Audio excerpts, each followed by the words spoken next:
ஆதிச்சநல்லூரில் கலாச்சார மையம் அமைக்கப்படும் என்று மத்திய நிதியமைச்சர் நிர்மலா சீதாராமன் அறிவித்துள்ளார்.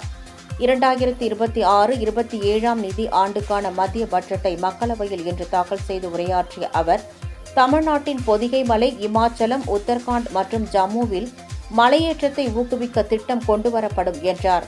தூத்துக்குடி மாவட்டத்தில் அமைந்துள்ள ஆதிச்சநல்லூர் தொல்லியல் தலம் உலகத்தரம் வாய்ந்த சுற்றுலா தலமாக மேம்படுத்தப்படும் எனவும், அங்கு கலாச்சார செழுமையை விளக்கும் வகையில் கலாச்சார மையம் உருவாக்கப்படும் எனவும் அவர் தெரிவித்தார். நாடு முழுவதும் 15 தொல்லியல் தலங்கள் சுற்றுலா தலமாக மேம்படுத்தப்படும் எனவும், பழவேற்காடு ஏரியில் பறவைகளை பார்வையிடும் சுற்றுலாவை ஊக்குவிக்க திட்டம் செயல்படுத்தப்படும் எனவும் நிர்மலா சீதாராமன் கூறினார்.